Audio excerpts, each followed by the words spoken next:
Mes salutations au peuple du Liptako Goma, au peuple africain. Nous avons fait immersion du côté de la Côte d'Ivoire. Mamadou Touré, le ministre de la Jeunesse, porte-parole adjoint du gouvernement ivoirien, a intervenu dans les médias français, mainstream. On lui a demandé est-ce que le président Alassane Dramane Ouattara sera candidat à son 4e mandat. Il a dit, en tout cas, c'est leur volonté, c'est leur souhait, et je suis écœuré de l'entendre parler comme ça. Parce que souvent, dans les médias ivoiriens, je dirais africains, ils disent toujours que le président Alassane Dramane Ouattara ne postule pas un 4e mandat, mais plutôt un 2e mandat de la 2e ou 3e République. Ils ont une phrase incohérente qui répète souvent comme des élèves de CP1. Mais quand ils se retrouvent devant la presse française, ils ont un autre vocabulaire. J'aurais voulu qu'ils disent à la dame que ce n'est pas un 4e mandat, mais c'est le 1er mandat ou le 2e mandat de la 2e République, comme ils ont coutume de le faire. C'est vous dire que ces gens, quand ils sont devant les Occidentaux, ils n'ont pas la même posture. Il nous a expliqué que le bilan d'Alassane Dramane Ouattara était incontestable. Il a triplé l'électricité au niveau de la Côte d'Ivoire. Il a triplé la construction des écoles, des hôpitaux, etc. Que son mandat était incontestable. Je ne sais pas quel nombre de foyers sont sortis de la pauvreté en Côte d'Ivoire. Nous, les gars, on dit quelque chose de simple que je vais dire à Mamadou Touré. Mettez le nom de Gbagbo, on va tester quelque chose. Comme on le dit en africain et en Côte d'Ivoire. Mettez le nom de Gbagbo. Quand vous avez un bilan aussi incontestable, mettez le nom de Gbagbo, on va voir quelque chose. Vous ne pouvez pas être serein et en même temps, on a l'impression que vous instrumentalisez la justice. On a cette impression. Maintenant, on peut se tromper, c'est pourquoi on dit mettez le nom de Gbagbo, on va essayer quelque chose. Et mettre le nom d'ailleurs de Guillaume Soro, de Tidiane Thiam pour faire une élection inclusive. La Côte d'Ivoire a besoin de ça au vu de tout ce qui s'est passé en 2010. Les Ivoiriens ont besoin de paix, de sérénité, donc, et une discussion politique pour qu'on quitte de là. Moi, je vous dis au revoir pour un prochain podcast. Que Dieu vous bénisse depuis vos différentes positions. Je vous laisse avec l'interview de Mamadou Touré en France et donnez-moi vos avis. Surtout, partagez massivement la vidéo et abonnez-vous massivement, s'il vous plaît, à mon compte. Vive l'Afrique libre et que vive le panafricanisme.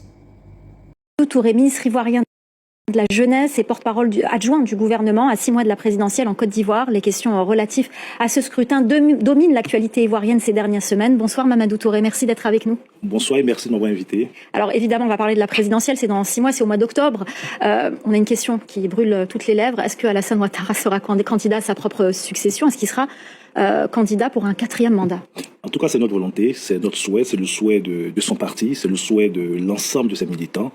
Au regard de tout ce qu'il a pu apporter à ce pays les 15 dernières années, au regard donc du bilan révisant que nous avons eu, nous avons une richesse qui a été plus que doublée. Je parle en termes de PIB, le revenu par habitant a doublé. Nous avons une croissance moyenne donc de 6% par an, beaucoup d'actions sociales, près de 400 000 ménages en Côte d'Ivoire ont bénéficié des filets sociaux, un taux d'électrification de notre pays qui a quasiment triplé, le nombre de constructions donc d'écoles pour les enfants quasiment doublé, une production d'électricité qui a quasiment doublé.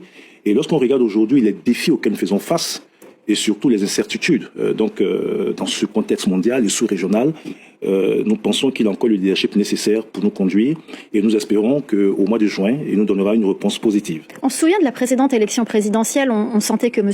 Alassane Ouattara n'était pas partant. Il avait eu 2 premiers ministres qui étaient favoris pour briguer ce mandat et finalement ils sont malheureusement décédés les 2 et il est parti à ce 3e mandat.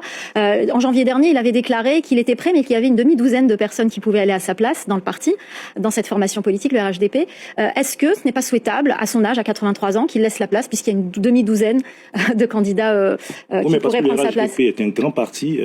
Nous ne sommes pas comme ceux qui considèrent qu'il n'y a pas de plan B, plan C, plan Z. Non, nous sommes un grand parti qui regorge de beaucoup de cadres compétents. Et vous savez, madame, l'élection présidentielle recommande beaucoup de choses au-delà de la compétence. C'est aussi le leadership, la capacité à rassembler, à faire face aux défis. Et pour nous, le plan A, c'est Alassane Ouattara. Parce qu'il avait aussi, je me souviens, excusez-moi, je vous coupe, mais je me souviens qu'en 2020, la précédente présidentielle, il avait envisagé de faire voter une loi pour limiter l'âge, pour pas qu'il y ait de candidats qui soient trop âgés à la présidentielle. Il avait parlé de ce projet. Il avait dit qu'il fallait tourner la page et il fallait qu'une nouvelle génération aussi vienne. Le projet qui a été présenté en 2015 a fait l'objet d'une révision constitutionnelle en 2016. Et vous savez que pour cette révision, il n'y avait pas de limitation donc, de l'âge pour être candidat à l'élection présidentielle. Il y a eu un débat public. Mais ce que je veux vous dire, c'est que pour l'élection présidentielle de 2020, le président Ouattara a fait preuve de responsabilité. Regardez un peu le contexte à l'époque, et je pense que sa volonté a été donc de céder le pouvoir à Amadou Gon Coulibaly, qui a été désigné comme candidat, mais il a aussi un sens élevé de la responsabilité. Et donc le pays est au-dessus de tous, de nos ambitions personnelles, et si